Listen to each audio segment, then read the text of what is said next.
Hello, nine science में आपका बहुत बहुत स्वागत है। आज आपको जिसका इंतज़ार था मैं वहीं आ गया हूँ और आज हम चैप्टर नंबर 2 के अभ्यास प्रश्न कर रहे हैं। बहुत मज़ेदार हैं, छोटे छोटे हैं।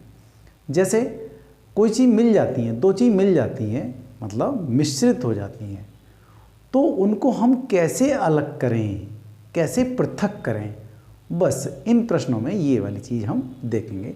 तो आइए अपनी अभ्यास प्रश्न को निकाल लें। पेज नंबर 30 है। निम्नलिखित को पृथक करने के लिए आप किन विधियों को अपनाएंगे, मतलब कौन सी विधि हम अपनाते हैं। बहुत सारी चीज़ें ऐसी हैं भाई, एक दूसरे में चीज़ें मिल गई तो हम उनको अलग ही करते हैं। क्यों भाई, जैसे दही में कौन मिला हुआ है, मक्खन मिला हुआ है तो उसको अलग करेंगे भाई। पानी में नमक मिला हुआ तो उसको हम अलग करना चाहेंगे। पानी में रेत मिला हुआ तो उसको अलग करना चाहेंगे, नहीं करना चाहेंगे। तो बहुत सारी चीज़ें ऐसी हैं जो आप बहुत ही बढ़िया ढंग से जानते हो और व्यवहार में उनको अलग भी करते हो, तो बस उनका नाम ही तो देना है और कुछ नहीं है। चलिए कर लेते हैं प्रश्न को।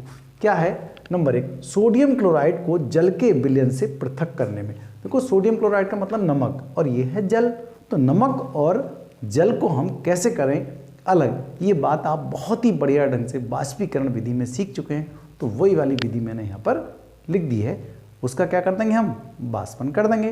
तो भैया सोडियम क्लोराइड अर्थात नमक नीचे रह जाएगा और पानी वाष्पित हो जाएगा। क्लियर, समझ में आ गई। तो यहाँ आपको क्या लिखना है, वाष्पीकरण। मैंने ये जो आंसर लिखे हैं वो ब्लैक पेन से सामने लिख दिए, तो आप भी ऐसा ही कर सकते हैं। आपको सिर्फ जानकारी रखनी है, आपको सीखना ही तो है, रटना नहीं है, बस इतनी बात का ध्यान रखें। दूसरा प्रश्न है, अमोनियम क्लोराइड अर्थात नौसादर है भाई, NH4Cl है ये, को सोडियम क्लोराइड, ये भी ठोस है ये भी ठोस है, तथा अमोनियम क्लोराइड के मिश्रण से पृथक करने हैं। मतलब अमोनियम क्लोराइड अर्थात NH4Cl और NaCl दोनों मिले हुए हैं, ठीक है, उनको हम अलग कैसे करेंगे। तो भाई आपने पहले भी ये वाली बात सीखी थी, ठीक है। तो इसमें कोई एक पदार्थ ऐसा है जो गर्म करने पर क्या है, जलाने पर क्या है, सीधा के सीधा गैस में बदल जाता है। तो कोई एक पदार्थ इसमें ऐसा है, वो है NH4Cl, ठीक है। वो क्या होता है, वो ऊर्ध्वपातज पदार्थ है और जैसे ही हम उसको गर्म करते हैं वो सीधे गैस में बदल जाता है। मतलब बिना द्रव में बदले जो पदार्थ गर्म करने पर बिना द्रव में बदले सीधे गैस में बदल जाता है, वो क्रिया आपकी कहलाती है ऊर्ध्वपातन। तो ये ऊर्ध्वपातन विधि से हम सोडियम क्लोराइड को और अमोनियम क्लोराइड के मिश्रण को जो मिला हुआ है उसको हम आसानी से अलग कर सकते हैं। विधि कौन सी रही, वो ऊर्ध्वपातन विधि। ये आप पहले भी सीख चुके हैं। ओके, अगला हिस्सा देखेंगे। नंबर C, धातु के छोटे टुकड़ों को कार के इंजन ऑयल से पृथक करने में। देखो भाई, जो कार का इंजन ऑयल होता है, इंजन के जो जिसको हम मोबिल ऑयल बोलते हैं, उसके अंदर तमाम कचरा सा भर जाता है, तो उसको हम अलग कैसे करें, तो छान करके अलग कर देना। उसके छोटे छोटे टुकड़े उसके अंदर होंगे, किसके, लोहे के टुकड़े होंगे हैं, उसकी घिसावट होगी, लोहे की चूर्ण होगा उसके अंदर बना हुआ, तो उसको हम तेल को अलग करना चाह रहे हैं और उसके अंदर जो कचरा है उसको अलग करें, तो भाई छान ले रहे हैं उसे, सबसे बढ़िया। तो हम कहेंगे उसे ऑयल से पृथक करने में, तो वो एक अच्छी किसी छलनी से छान लेते हैं, कपड़े से छान लेते हैं, तो छानन विधि तो कहलाती है। वो क्या कर रहा है, इसको हम ये भी कह सकते हैं फिल्टरीकरण, इसको फिल्टर कर देते हैं। क्यों भाई, फिल्टरीकरण, ये फिल्टरीकरण तो हो रहा है भाई, मतलब फिल्टर कर दिया, हम छानने का मतलब फिल्टर कर दिया। ओके, अगला देखेंगे। दही से मक्खन निकालने के लिए, भाई दही के अंदर ही तो मक्खन है, तो उसको क्या करें, मथनी से मथ दें, मोटर से हैं मथ दें। वो कौन सी विधि कहलाती है, अपकेंद्रण विधि कहलाती है। कौन सी है वो, अपकेंद्रण विधि, ठीक है। दूध से क्रीम जो निकालने की विधि है वही तो है ये, दही से, मतलब मट्ठा जब चलाते हैं हम, आप जानते हैं कैसे चलाते हैं, मक्खन कैसे निकलता है, किसी चीज़ से विलो करते हैं उसको, हैं ब्लोडक की हेल्प से, जिसको हमने मथनी कहा था, ठीक है। तो मथनी की हेल्प से उसको घुमाते हैं और घुमाने के बाद क्या होता है, उसके अंदर जो हल्के पदार्थ हैं वो ऊपर आ जाते हैं, अर्थात मक्खन ऊपर आ जाएगा और जो भारी पदार्थ है वो नीचे रह जाते हैं, तो मक्खन को हम अलग कर लेते हैं और ये विधि अपकेंद्रण विधि कहलाती है। जैसे ये नहीं है भाई वाशिंग मशीन है, तो वाशिंग मशीन का जो सिद्धांत है किस विधि पे काम करता है, वो अपकेंद्रण विधि पे काम करता है, ठीक है। जो उसके हल्के पदार्थ हैं वो बाहर की तरफ, ऊपर की तरफ आते हैं। चलो नंबर ई देखें, जल से तेल निकालने के लिए, भाई देखो आप जानते हो बहुत बढ़िया पृथक्कारी कीप में हमने जल को अलग, जल और क्या मिलाए थे, तेल मिलाए थे, तो तेल जो है वो ऊपर आ गया था और जल नीचे आ गया था, तो आसानी से हमने पृथक्कारी कीप के द्वारा उसको अलग कर लिया था। ठीक है, एक उसका साइड बताया था मैंने, कोई बात ना, आप समझ गए। तो यहाँ पर हम रुकावट, तो इसके लिए पृथक्कारी कीप कुछ इस टाइप से थी, आप जान गए होंगे इसे आइडिया से, ठीक है नहीं, ऐसे करके हैं पृथक्कारी कीप। तो इसमें क्या हुआ, यहाँ एक क्या होता है, स्टॉपर होता लगा हुआ, तो जैसे जैसे पानी होता है नीचे, ऊपर होता है तेल, तो जैसे तेल की सीध पर आएंगे वैसे हम स्टॉप कर देंगे इससे स्टॉपर से, ठीक है, और तेल अलग हो जाएगा, पानी अलग हो जाएगा। तो ये विधि भी आप पहले भी आप सीख चुके हैं। ओके, ये पृथक्कारी कीप द्वारा जल और तेल को हम आसानी से अलग कर लेते हैं। अगला है नंबर, जब चाय से चाय की पत्तियों को पृथक करने में, आजकल भाई ठंड हो रही है तो चाय तो हम लोग पी रहे हैं, तो आप चाय पत्ती सहित थोड़ी पी जाते हैं, तो कैसे करते हैं अलग, भाई हम चाय पत्ती को अलग कर लेते हैं। चाय है, अदरक है, लौंग है, इलायची, उसके अंदर डालते हैं सभी चीज़। तो भाई हम चाय की चुस्की लेते हैं, तो चाय की चुस्की लेते समय ये सारे पदार्थ आते थोड़ी हैं, तो हम क्या करते हैं, भाई छान लो चाय छान लो भाई, चाय छान लो, तो छानन विधि कहलाती है इसका, अर्थात उसको क्या बोलते हैं, हम फिल्टर कर लेते हैं उसका। ओके, किसी चलनी से फिल्टर करते ही हैं, तो क्या बताएंगे हम इसको, छानन विधि को क्या कहते हैं हम, फिल्टरीकरण, फिल्टर कर दिया हमने इसको, सही बात है ना भाई, फिल्टरीकरण इसका कर दिया, किसका, चाय का।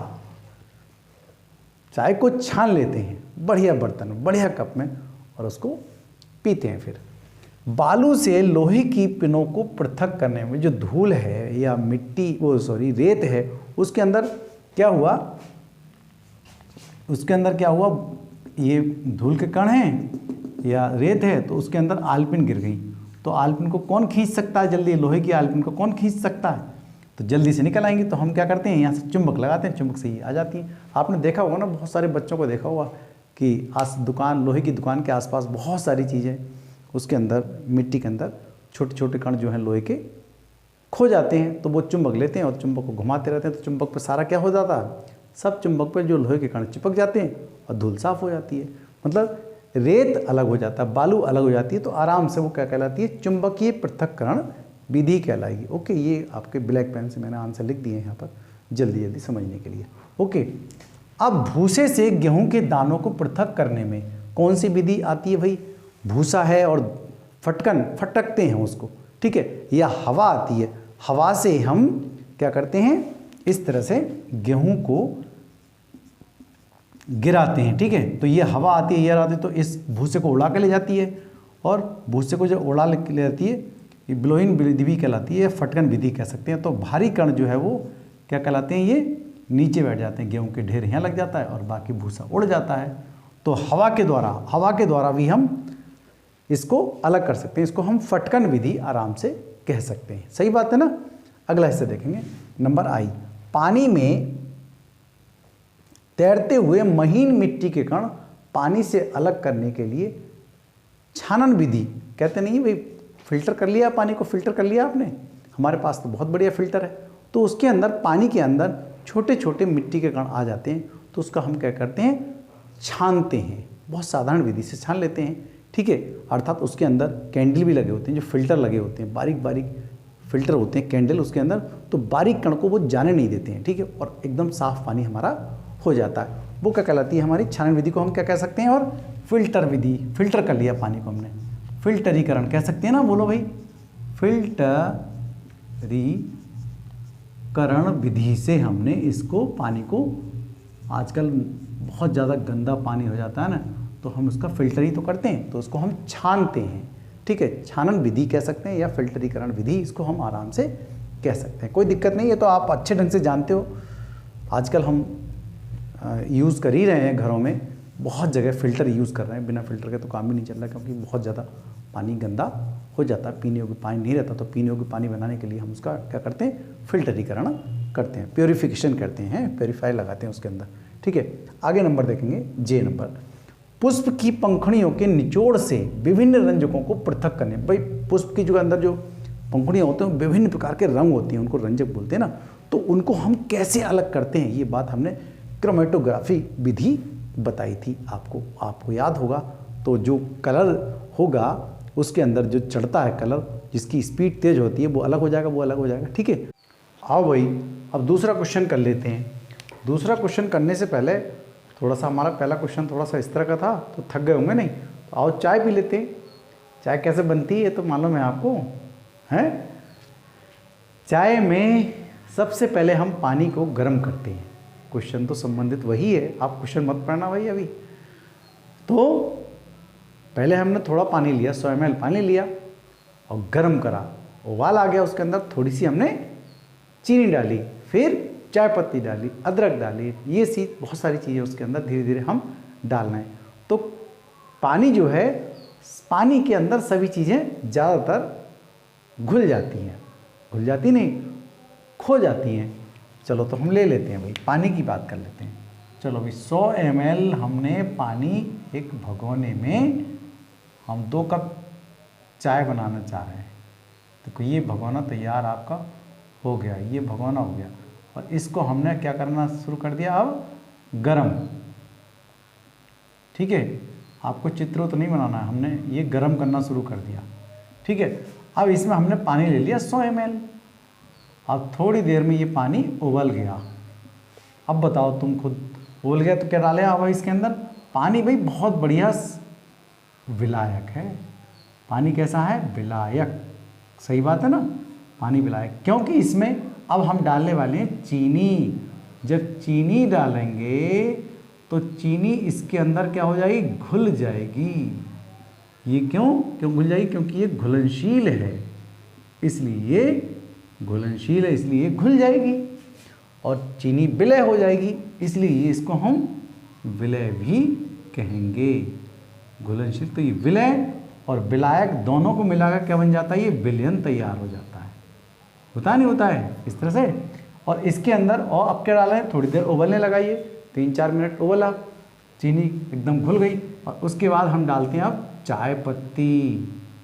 ऐसे तो करते हैं भी चाय बनाते समय, चाय पत्ती। लेकिन चाय पत्ती का कुछ भाग तो हल्का हल्का कलर वगैरह तो घुल जाता है, लेकिन चाय पत्ती घुलती नहीं। तो इसको क्या कह सकते हैं हम? अघुलनशील। जब नहीं घुल रही तो हम क्या करें भाई? तो इसको कहेंगे हम अघुलनशील। अघुलनशील, इसको हम कह सकते हैं अघुलनशील। सही बात है ना। तो एक तो हमने, अब हम इसके अंदर डाल देंगे दूध, हमारी चाय बनके तैयार हो जाएगी। और फिर उबलने देंगे। इलायची डालें, इलायची डाल दें, अदरक डालें, अदरक डाल दें। अब थोड़ी देर के बाद जब उबल जाएगी, कंप्लीटली उबल जाएगी, तो फिर क्या करेंगे हम? इसको एक चलनी की हेल्प से, ये चलनी ले लें, चलनी की हेल्प से हम क्या काम कर रहे हैं? इसको छान ले रहे हैं भाई। छान ले रहे हैं नहीं, इस चलनी की हेल्प से हमने इसको छान लिया है। और छान लिया है और एक बनकर गिलास में, कप में हम ये चाय अब ले लेंगे। तो चाय जो है हमें बनके तैयार हो गई। और जो रह गए पदार्थ भाई, रह तो जाएंगे चलनी में, चाय पत्ती रह जाएगी ना, रह जाएगी शेष हैं, तो ये कहलाएंगे अवशेष। क्या कहलाएंगे? ये अवशेष पदार्थ। जो कैसे हैं अवशेष पदार्थ? ये तो घुल नहीं पाए भाई, और घुल जाते तो कहलाएंगे अघुलनशील। कैसे कहलाएंगे? अघुलनशील। सही है। तो ये कुल मिला के जो शब्द इसके अंदर आए हैं वही आपका प्रश्न है। कैसा है प्रश्न देख लेते हैं। चाय तैयार करने के लिए आप किन किन चरणों का प्रयोग करेंगे? विलयन, विलायक, विलय, घुलना और घुलनशील, अघुलनशील, और हमें पीने योग्य क्या है? घुलय, जो कप में आ चुका है। छानना है, छानने के बाद रह गया अघुलनशील हिस्सा, वो अवशेष रह गया। और जो पानी सबसे पहले था, पानी के बाद हमने चीनी डाली, वो घुल गई और वो था विलय हो गई उसके अंदर। किसने करी? पानी ने, विलायक ने। और चाय पत्ती जो अघुलनशील थी, उसका रस वगैरह हल्का फुल्का निकला और उसके अंदर दूध डाल दिया और खौल गई हमारी चाय। और फिर उबाल आ गया और खौलने के बाद हमने इसको छान लिया, वो अघुलनशील पदार्थ को हमने अलग कर लिया। और जो पीने योग्य है वो हमारे गिलास में या कप में आ चुका है। चलिए चुस्की लेते हैं। तो इसके जो शब्द हैं वो प्रयोग हम कैसे करें, ऐसे ऐसे हमने बनी। तो चाहिए चाय पी लें, चाय पीने के साथ साथ हम लिख भी लेते हैं। तो आइए लिखें इसे। पहला नंबर 1 स्टेप क्या हो जाएगा?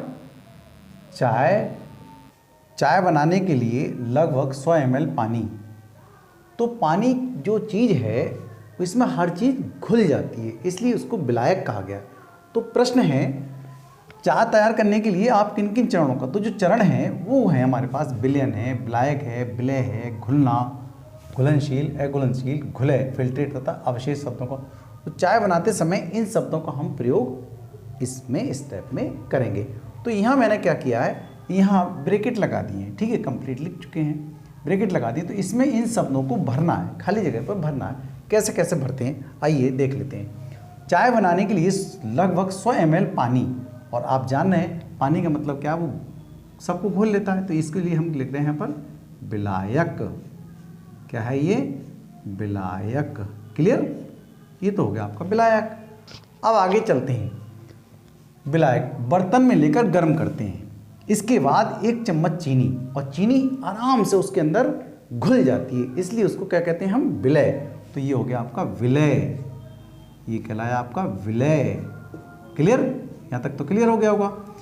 जो जल में बहुत ही आराम से घुल जाती है, मतलब चीनी आराम से घुल जाती है, इसलिए इसको क्या कह रहे हैं हम? घुलनशील।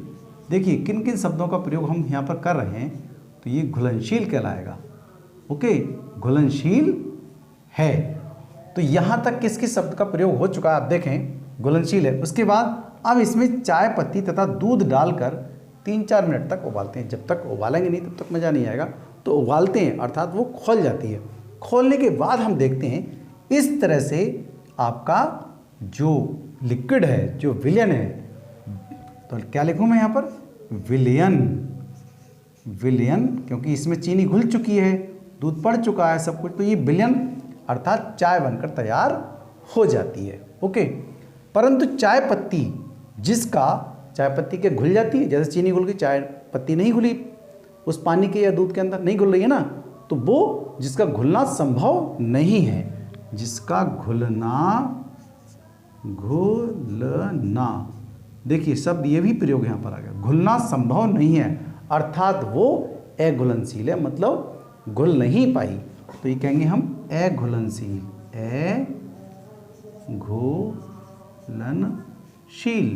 अघुलनशील है ये। सही है भाई, ये अघुलनशील है। अब चाय को छलनी से, अब तो भाई लास्ट वाला स्टेप बचा है, तो उसको छलनी ये है कि इसमें हम चाय डालें, तैयार चाय हो गई। तो नीचे जो बन करके तैयार हुआ वो घुले पदार्थ हुआ है, और जो अवशेष जो छलनी में रह जाती है, चीज़ें शेष रह जाती वो अवशेष, मतलब घुल नहीं पाई, इसलिए उसको अघुलनशील अर्थात वो अवशेष है। अब चाय को छलनी से छान लेते हैं। जो छलनी में चाय पत्ती जो रहती है वो किस रूप में रहेगी? वो अवशेष रह गई, अवशेष। ठीक है, अवशेष के रूप में। तथा पीने योग्य चाय, जो पीने योग्य चाय है उसे कहेंगे हम घुलय, जिसको हम फिल्ट्रेट भी कह सकते हैं, घुलय। ओके, ये सारे के सारे शब्द आपके प्रयोग हो गए। चाय का उपयोग हम बहुत ही आसानी से कर लेते हैं, मज़े से उसको पीते हैं। ओके, आपके क्वेश्चन बहुत बढ़िया समझ में आ गया होगा। Thank you. अगला क्वेश्चन देखेंगे अब।